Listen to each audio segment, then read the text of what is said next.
Good evening. My name is Father Rayappa. I am in the Kattupadi village near Vellore, India, South India. Today I am going to talk about something from Centesimus Annus, an encyclical written by Saint Pope John Paul II. And there are 6 chapters in Centesimus Annus. And the Pope, in the chapter 4, he discusses about private property and the universal destination of the goods, of material goods. So that is what he is discussing. Pope is arguing that the goods of the earth belong to everyone, the past, the present, and the future generation. Actually, the origin of the universal destination of goods has its foundation in the Bible, in the first chapters of Genesis.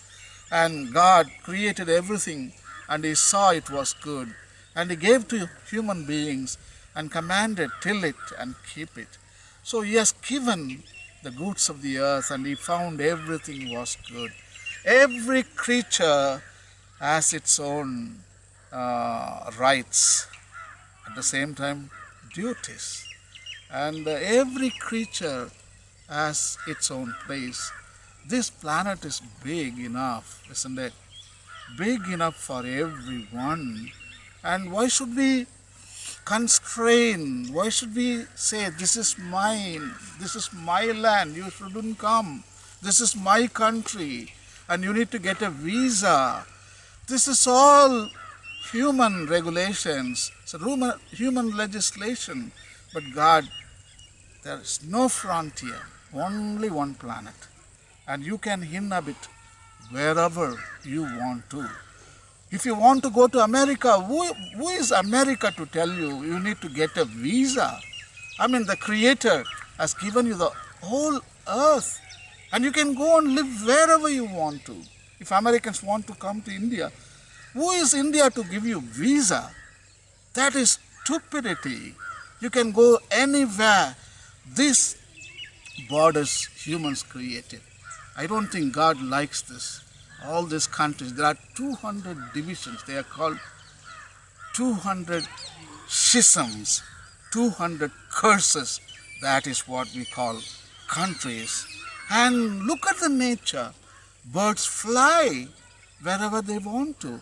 Animals migrate wherever they want to. The Indian cobra goes to Pakistan. The Pakistan cobra comes to India.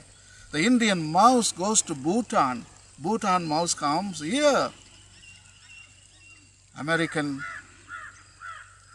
birds go to Canada. The Arctic bird comes to India. The water flows wherever it wants to. The air goes wherever it wants. The hydrologic cycle, the water cycle, it travels. Then why man should have a passport and a visa? As some officer at the border asks, where is your visa? Where is your passport?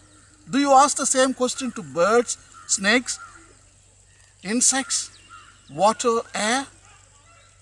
Now you tell me, who is in the bondage? Who is utterly miserable? Zero. That is humans. So when you see, when you learn from the Bible, only one planet. You can go wherever you want. The whole goods, whether it is petrol or diesel in Saudi Arabia, or whether gold in Cuba, we can take it. Humans can say, never can say no. So this is our earth. You don't need any visa. You don't need any passport.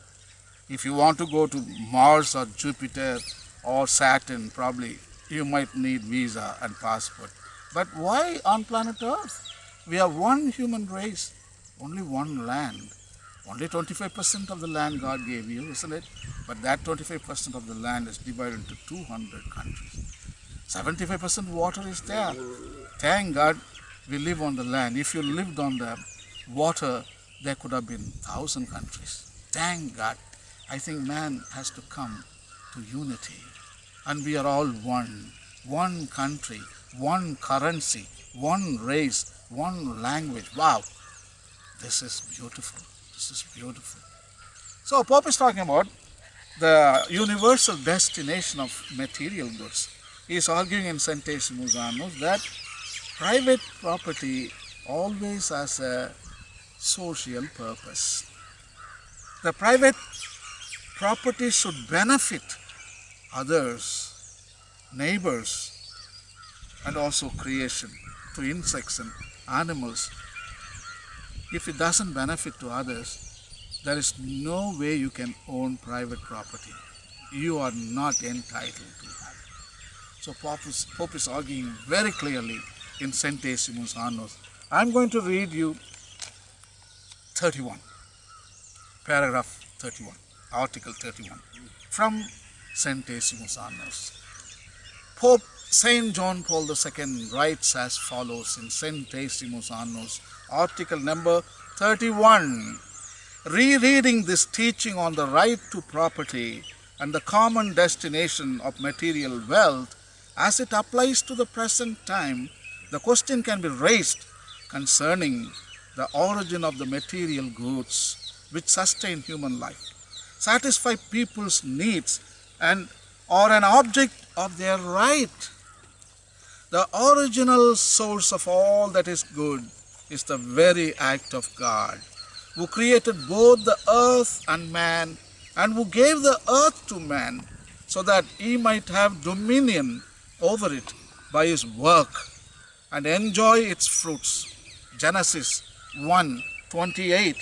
God gave the earth to the whole human race for the sustenance of all its members without excluding or favoring anyone.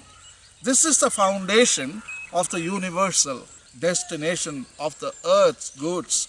The earth, by reason of its fruitfulness and its capacity to satisfy human needs, is God's first gift for the sustenance of human life. But the earth does not yield its fruits without a particular human response to God's gift. That is to say, without work. It is through work that man, using his intelligence and exercising his freedom, succeeds in dominating the earth and making it a fitting home. In this way, he makes part of the earth his own, precisely the part which he has acquired through work. This is the origin of individual property. Obviously, he also has the responsibility not to hinder others from having their own part of God's gifts. Indeed, he must cooperate with others so that together all can dominate the earth. In history, these two factors, work and the land, are to be found at the beginning of every human society. However, they do not always stand in the same relationship to each other.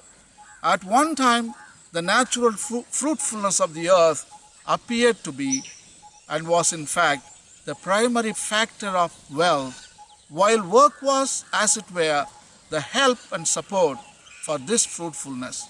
In our time, the role of human work is becoming increasingly important as the productive factor both of non-material and of material wealth. Moreover, it is becoming clearer how a person's work is naturally interrelated with the work of others. More than ever, work is work with others and work for others. It is a matter of doing something for someone else. Work becomes even more fruitful and productive to the extent that people become more knowledgeable of the productive potentialities of the earth and more profoundly cognizant of the needs of those for whom their work is done. Pope says it all so beautifully in Centesimus Annus, article number 31. It's brilliantly written, the land and the work. So, the origin of the universal destination of goods comes from the Creator. Creator has given every good gift to every one of us. And we are responding. We say, thank you, Creator, for giving these gifts. How do you respond? By working. You become a worker and you accept God's invitation. And yes, I want the universal destination of goods. I want material goods, but you need to work for it. So that is what this Pope is arguing in this article. And it's brilliantly written. So always always universal destination of goods, and the private ownership always as a social mortgage. That is what Pope Francis in Laudato Si he argues. He calls it social mortgage and also social purpose. So I think the work is celebrated in this article, and worker is not only working for his own family, he works for others. Wow, that is the spirituality of work. That is why Mahatma Gandhi in Swaraj and Swadeshi and Sarvodaya movement, he talks about the local resources. He recommends use the local resources. He decentralizes the big governments. He says you rule yourself in that small village. There is no government. So only you rule by yourself. You are the government and you use your natural resources. And there are so many artisans in a village. There is a pot maker, there is a plow maker, there is a dhobi, there is a cobbler, there is a carpenter. Everybody works for others. What I can't do, I am not a potter, I am a farmer, but the potter compliments me. So I compliment him by giving my produce to the potter.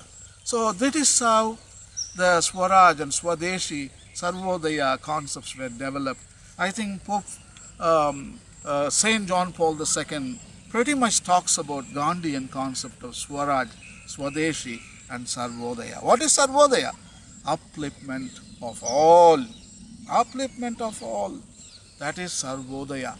So I think Pope is simply telling private property, the ownership of private property is an incentive to uplift yourself, uplift your neighbors, uplift the whole of creation. So whatever you produce, it is a universal material goods.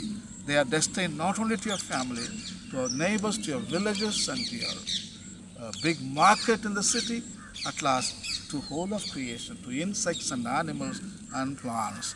So the people, those who have private property, please, when you read it, you will understand very clearly.